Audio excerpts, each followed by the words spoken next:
I feel like a deity with this garland.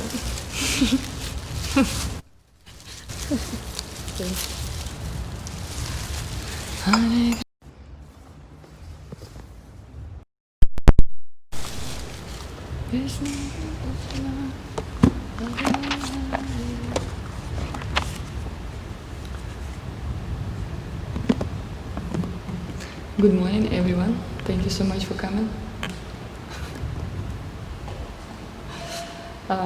What are you doing from Śhrīmad-Bhāgavatam today? Let's just first pronounce the prayers. Om Namo Bhagavate Vasudevaya. Om Namo Bhagavate Vasudevaya. Om Namo Bhagavate Vasudevaya. Om Namo Bhagavate Vasudevaya. Narayanam Namaskritya Naram Cheva Narottamam Divim Saraswatim Vyasam Tato Jayamudirayet Nashta Prayeshva Bhadreshu Nityam Bhagavata Sevaya Bhagavati Uttama Shloke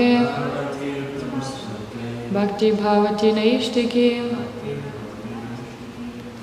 I'm going to read the translation of these two verses.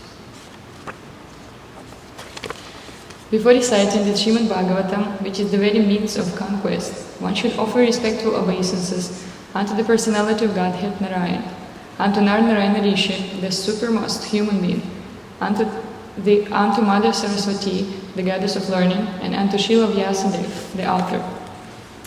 By regular attendance in classes of Bhagavatam, and by rendering of service to the pure devotee, all that is troublesome in the heart is almost completely destroyed, and loving service unto the personality of Godhead, who is praised with transcendental songs, is established as an irrevocable fact. Okay, we're going to read today text, first canto, 19th chapter, text number 26, 27, 28, 29, till the end of 12th canto. Just joking. Okay, I'm going to read verse 26, Sanskrit, and then we can repeat. And then I'm going to read the rest. Tam dvyashtavarsham sukumara pada. Tam dvyashtavarsham sukumara pada. Karoro bhagvam sakapola gatram. Karoro bhagvam sakapola gatram. Charvayata-kshona satulya karna. Charvayata-kshona satulya karna. Subhurvananam kambu sujata kantam.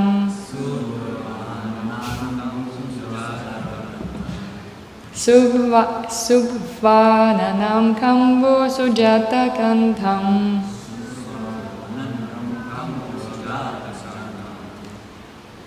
Tam dvyashtavarsham sukumara pada. Karoro bhagvam sakapola gatram. Charvayata-kshona satulya karna.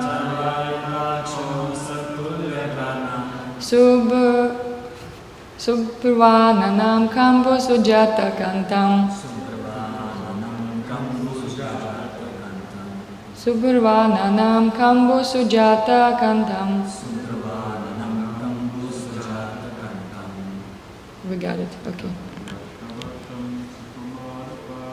Tam dvyashtavarsham sukumara pada. Karoro bhagvam sakapola gatram. Charvayata-kshona satulya karna.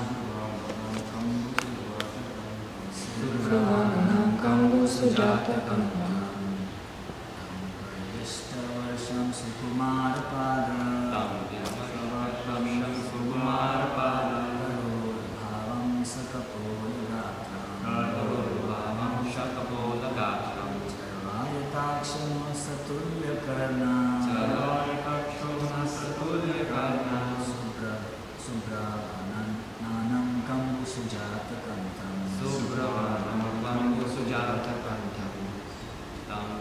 Tam dvyashtavarsham sukumara pada. Karoro bhagvam sakapola gatram. Charvayata-kshona satulya karna. Subhurvananam kambu sujata kantam. Subhurvananam kambu sujata kantam. Tam dvyashtavarsham sukumara pada. Karoro bhagvam sakapola gatram.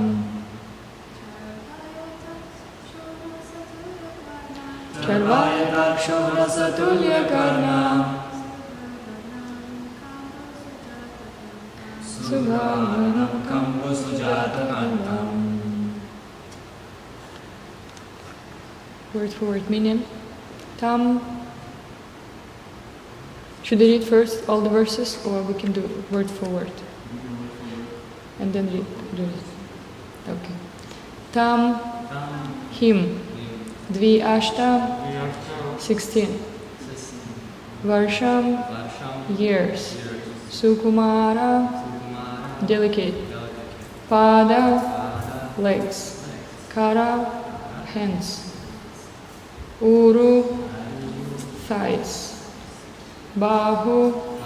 arms. Amsa, shoulders. Kapala, forehead. Gatram, body. Charu, beautiful. Ayata, broad. Aksha, eyes. Unnasa, high nose. Tulya, similar. Karna, ears. Subru, nice brows. Ananam, face. Kambu, conch shell. Sujata, nicely built. Kantham, neck.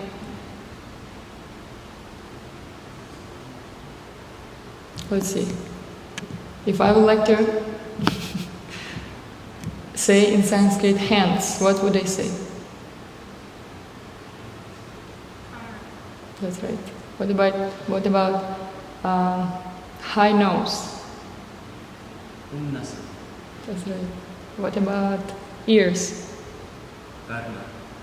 Okay. What about beautiful?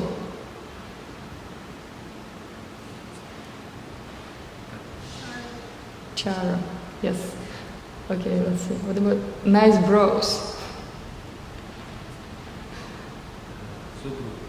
Subro. Okay, that's nice. Okay. Translation and purport by His Divine Grace A.C. Bhaktivedanta Swami Srila Prabhupada. Srila Prabhupada ki Jai. The son of Vyasadeva was only 16 years old. His legs, hands, thighs, arms, shoulders, forehead, and the other parts of his body were all delicately formed. His eyes were beautifully white, and his nose and ears were highly raised. He had a very attractive face, and his neck was well formed and beautiful like a conch shell. Purport. A respectable personality is described beginning with the legs, and this honored system is observed here with Shukadeva Goswami. He was only 16 years of age. A person is honored for his achievements and not for advanced age. A person can be older by experience and not by age.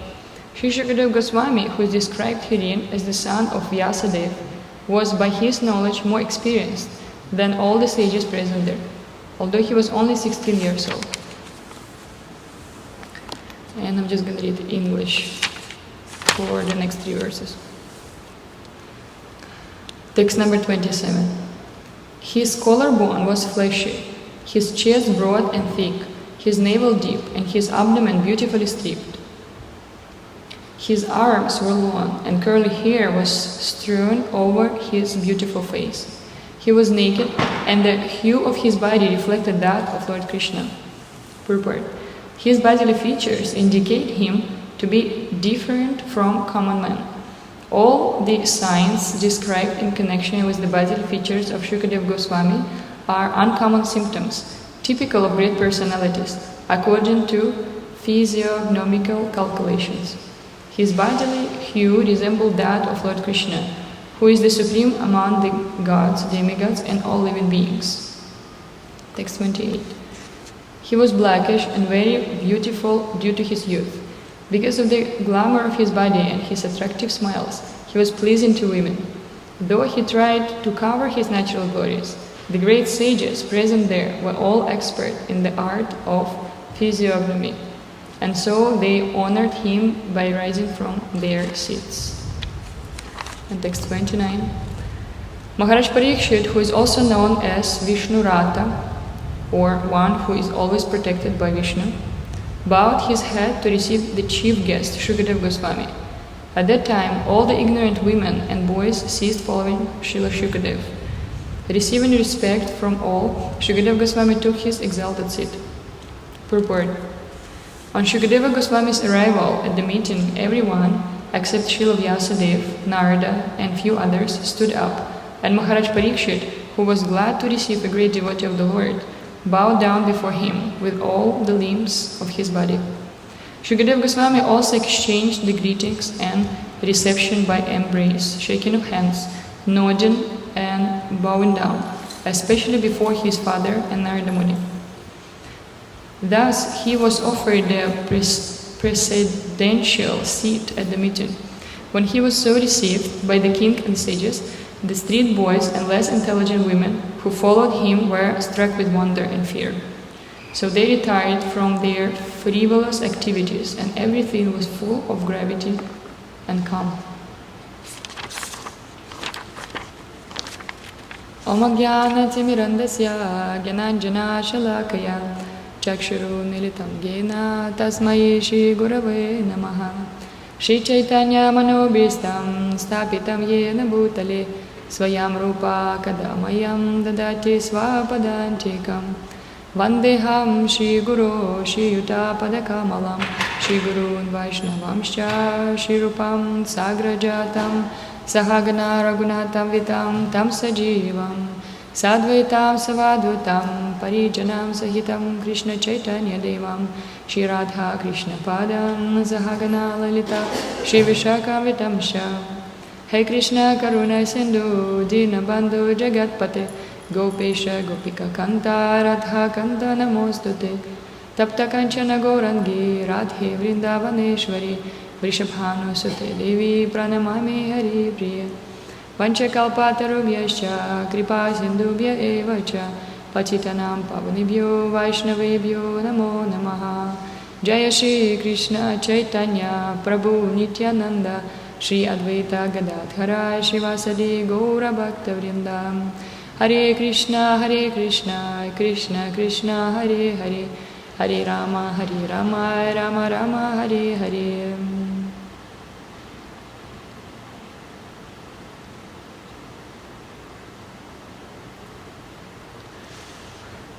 Thank you so much for coming. First, while reciting prayers, I was just thinking that it's much easier to distribute books than giving classes. So I'm asking for all your blessings. We may speak something in line with Shastra and beneficial to everyone who ever left. I have a whole Facebook out there. Thank you. So this is very nice description of a very exalted son of Srila Vyasadeva. Srila Vyasadeva is the author of Śrīmad-Bhāgavatam, author of the Vedas. He has done a really great job by dividing the Vedas. And Śrīgadeva Goswami, this is his son.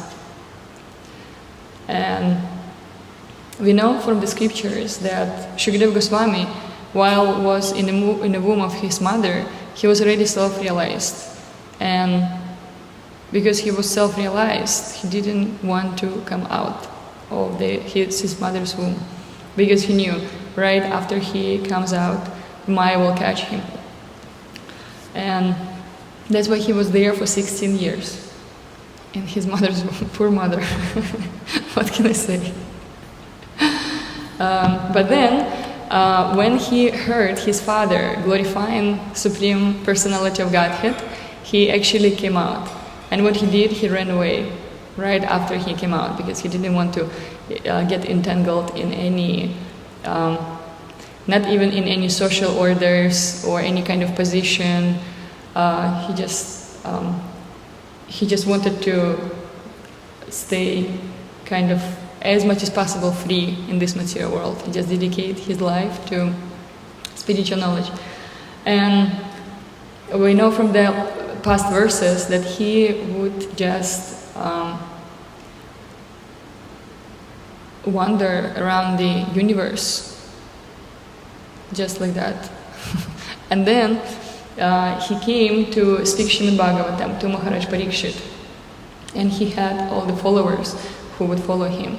But then it's also very interesting that they all left him. We see from this last verse, 29, when all the people started showing him respect and bowing down before him. All this, it says, not very exalted people, they really abandoned him. Because actually we see from description, he looked very, very beautiful and attractive, but also he was naked, and he would wear, you would expect from a person who looks beautiful, they also, usually people like to wear also beautiful things, right? It's quite uncommon if a person is beautiful and he realizes, right, his beauty or her beauty, they would wear things accordingly. But with situation with Śrīgadeva Goswami, he didn't really follow that. So he was here naked, right? But also before he would wear just some kind of random cloth, just very, very poor, like a poor man would wear something. Yeah, and all the followers, they didn't know about his exalted qualities. But when they saw how people respect them, these amazing sages who knew much more than anybody else, they started to bow down to him and showing all the respects. That's why they were thinking something must be wrong here, and then abandon him, Actually, it's very interesting how Vyasadeva, he really describes the bodily features of Shukadeva Goswami. Krishna said in Bhagavad Gita to Arjuna that you're not supposed to really, pay so much attention. Let me read this verse. To the body, and we know this is first thing what we learn when we come to Krishna consciousness. What is this? Yes, you learned it, right? We're not this body. But here we see description, right, of body, and in really, really particular things, right, like the shoulders, arms, right, legs, like everything. And this verse from Bhagavad Gita, which says that it's 2.16. Those who are seers of the truth have concluded that of non-existent there is no endurance, and of the eternal, the soul, there is no change. This they have concluded by studying the nature of both. So it's not exactly we discuss in bodies, right, in Krishna consciousness. But why Vyasadeva Goswami pointing out this in these verses? There is a reason for that, because we have to understand the difference between material body and transcendental body. And the transcendental body can also be physical, so it can be seen. It's not like a spiritual body, right? We cannot really see it, but transcendental body we can actually see. And what does it mean? It means that this person, this devotee, he is above all the three modes of material nature. This was the quality of Shukadeva Goswami. Because he was completely self-realized soul, he wasn't really under these three modes of material nature. And so devotee's body is not ordinary, and we're not supposed to. And even body can be glorified, right? If it's pure devotee, if it's pure devotee's body, like that. And we see that Shukadeva Goswami's body was similar to that of the Lord. There is a picture of that in that great book. I'll show you. Okay, I'll show you like this. Have you seen this picture? This is exactly what we're discussing right now, this scene. Who is Shukadeva Goswami here? This blue one, right? Look, right? He has even color similar to the Lord's body and bodily features. And this is actually one of the types of liberation, to get similar features as the Lord's body. This is one of liberation. Yeah, it's nice. So similarly, devotee's body, when we chant and when we read, it also we start acquiring all these qualities of Krishna. Well, we already have them, right? Just in minute quantity, but we start to discover them again. That's why we were just talking about that yesterday, right? How devotees even changing, before they come into Krishna consciousness and while performing devotional service. You see the difference, even in the body. So many times I heard from people when I was with Harinam devotees, many people would ask me, like, these people, they have some kind of effulgence, it's just, what is it? Like, why they look like that?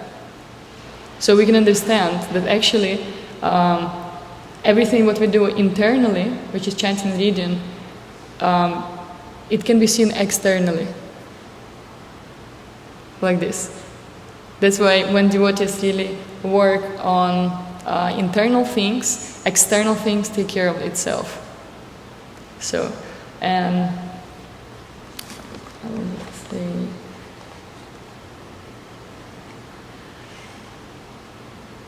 so and it's very important to kind of use it in our devotional service, because body meant for devotional service. But when we just maybe like join Krishna consciousness, come to devotional service, sometimes it might be a little bit difficult to adjust to these things, right? Because we have to wake up at 4 a.m. in the morning, and we have to attend Mangal Arati, and we have to chant all these rounds. But your body can tell you that I want to sleep right now, or I just want to eat, or I want to do whatever activities I want to do. So body needs to be trained also to perform devotional service. And how? By doing practice constantly. By constantly doing this practice. And when you do it day by day, actually, your body will be trained. And you will be able to do more.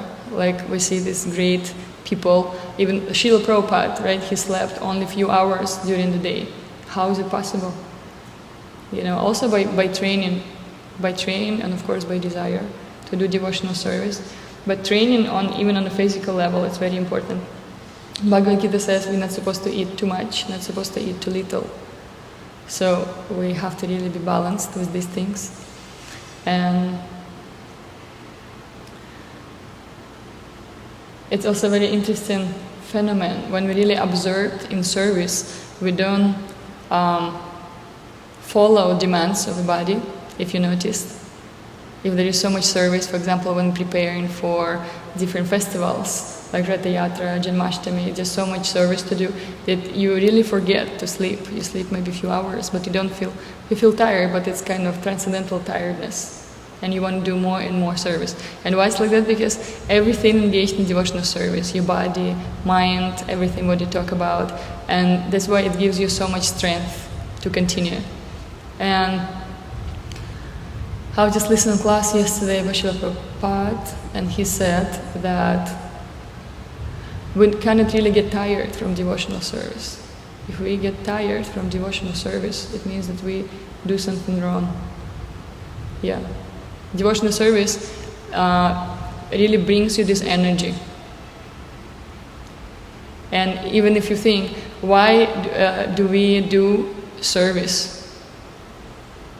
Well, in ideal, right, life, in Krishna consciousness, to get more service, not to get something in return, that okay, this is gonna done, I'm gonna finish my 16 rounds, and then that's it, I can take rest. Right, so pure devotees don't think like that. They chant, because chanting is also service, they chant why? To get more chanting.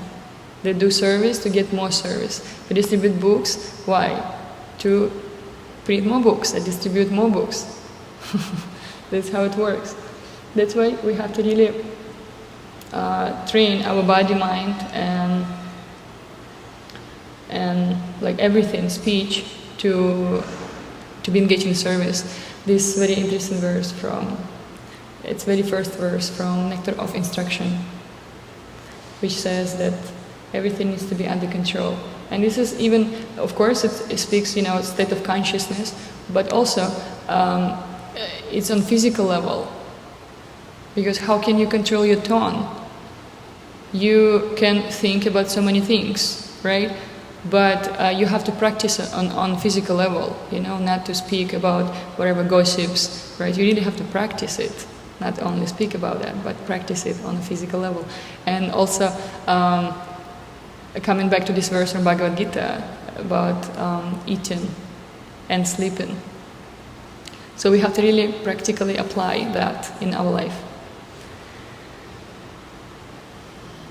Yes, let's see what else here.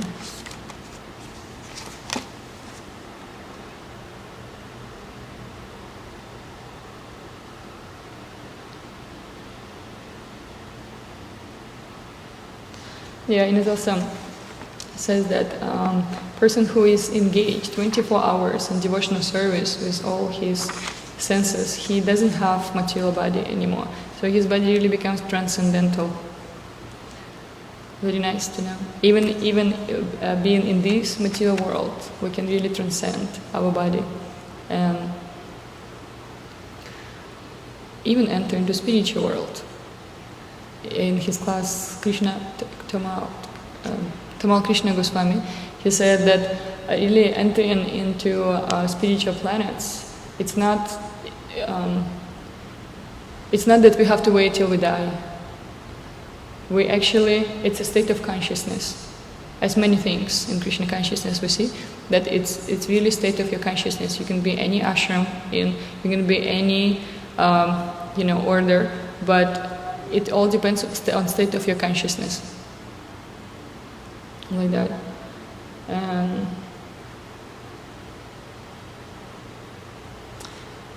So we cannot compare devotees to anybody else. Not on physical level, not obviously on spiritual level. And even if there are any kind of, bodies are not really perfect, right? And we can find so many faults in devotees' appearances, but we don't have to pay attention on that also, because we have to go beyond that. We have to understand that actually devotee's body is also transcendental, because he is or hers and engage in devotional service. There is also a verse for that in Nectar of Instruction. You all know that, right? Number 6. You want to hear? Okay, if you ask me. It says, being situated in his original Krishna conscious position, a pure devotee does not identify with the body. Such a devotee should not be seen from a materialistic point of view. Indeed, one should overlook a devotee having a body born in a low family, a body with a bad complexion, a deformed body, or a diseased or infirm body, according to According to the ordinary vision, such imperfections may seem prominent in the body of a pure devotee. But despite such seeming defects, the body of a pure devotee cannot be polluted. It is exactly like the waters of the Ganges, which sometimes during the rainy season are full of bubbles, foam and mud. The Ganges waters do not become polluted. Those who are advanced in spiritual understanding will bathe in the Ganges without considering the condition of the water. So even if, whatever happens to our body, right, to devotee's body, it still cannot be compared to person who can be, really beautiful or really, opulent on the materialistic point of view, like on the materialistic level. It still cannot be compared to that, because it's just a different quality, even of the body. Very interesting.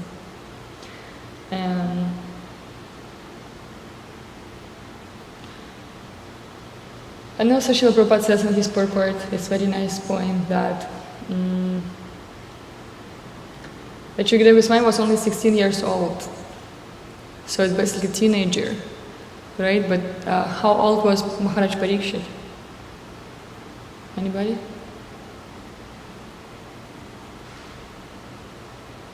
Yeah, I don't think he was 16.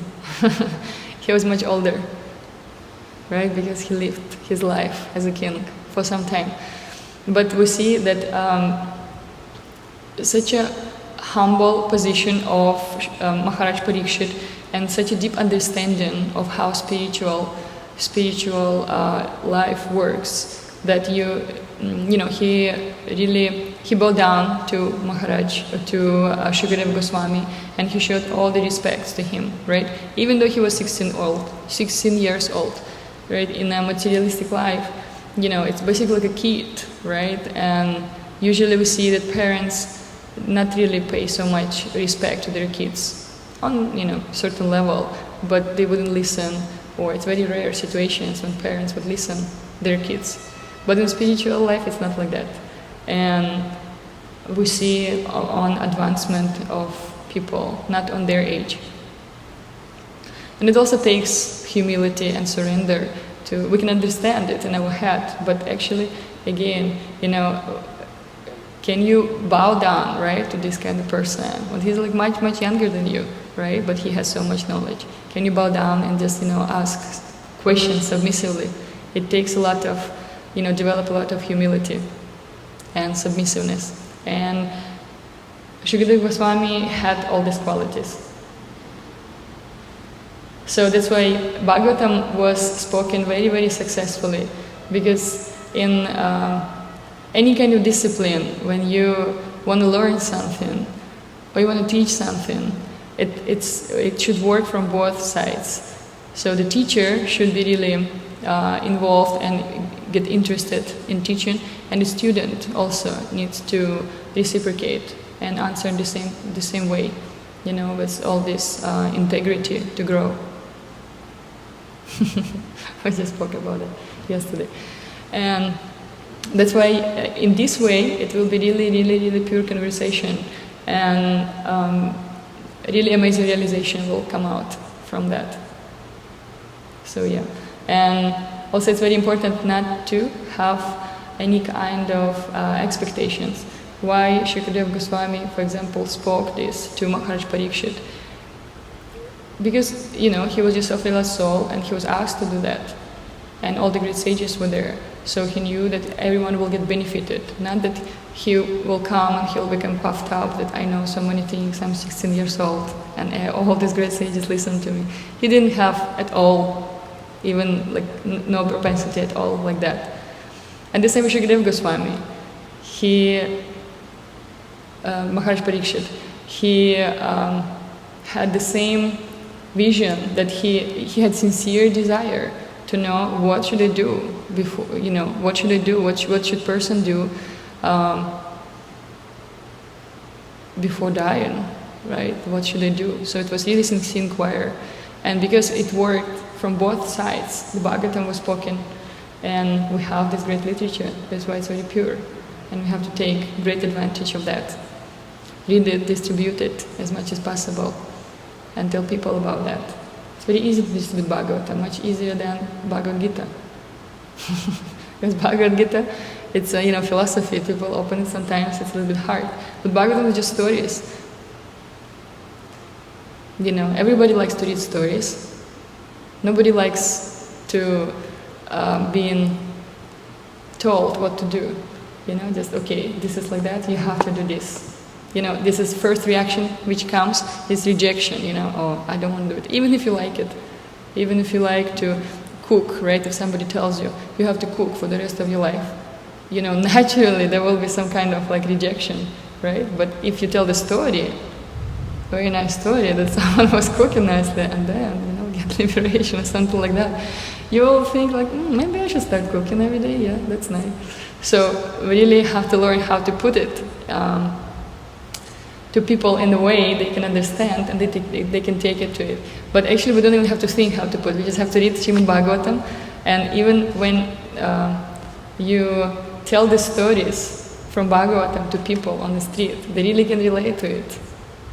When you tell, this is just all in this book, please take it and read it and apply on your life, that's it, all you have to do. People will get attracted, and everyone will get benefited, everyone who hears.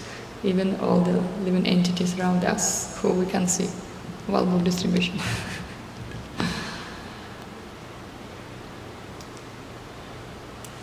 So, is there any questions, comments, reflections?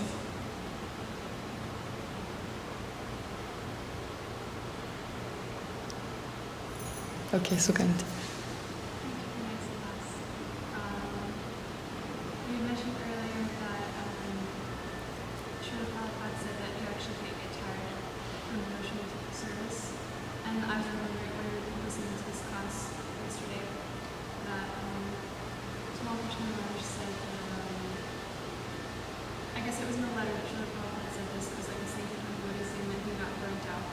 And Srila Prabhupada said you can't, basically, you can't get burned out from service. It's coming from something else. Maharaj said it's coming from something else. It's not coming from the service. So I was wondering if you could speak a little bit about, what is that something else? That's something. Oh, he said it. You just didn't listen. Yes, the question she asked that yesterday we were listening to class of Srila Prabhupada and Tamal Krishna Goswami, and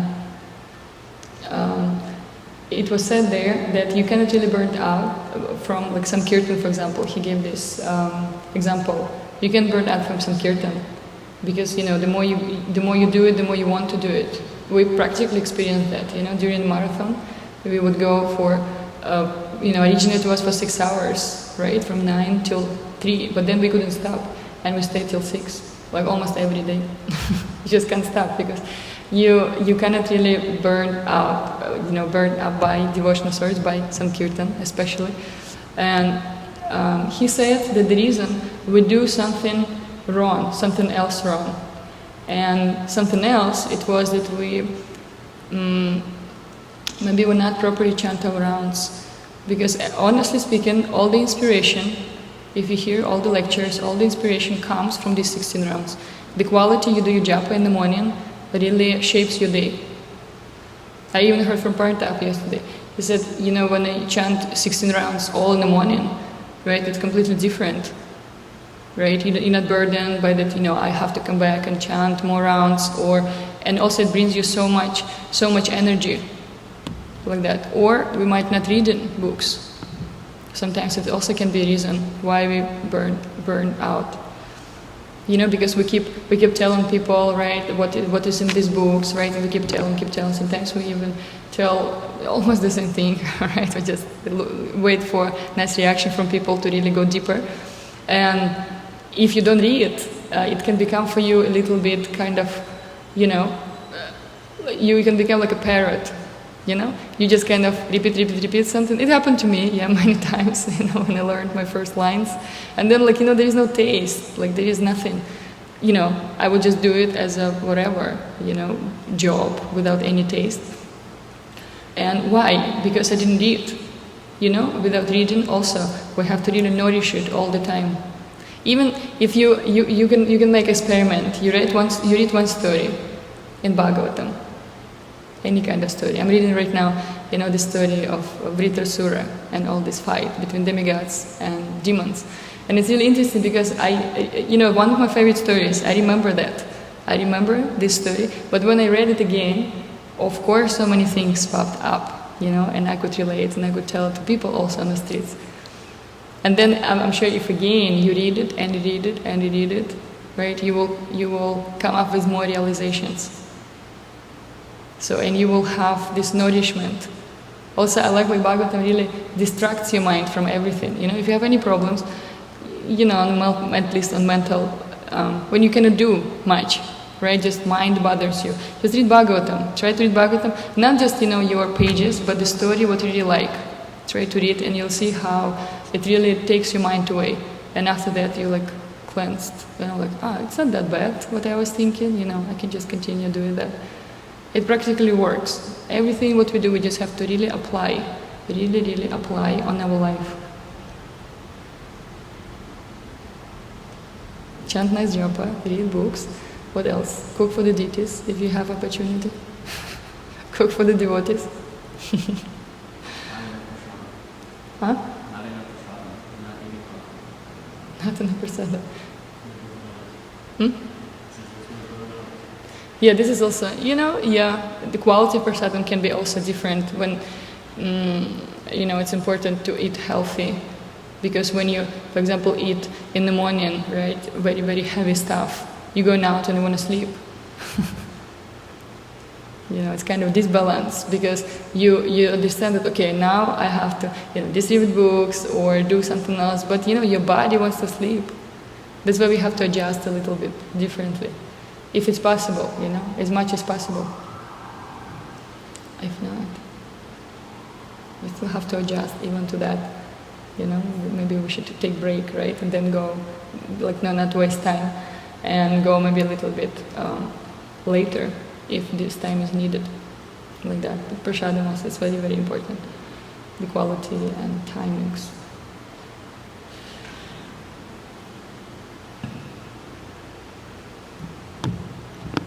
Okay. What else? Did you like the class? What did you like?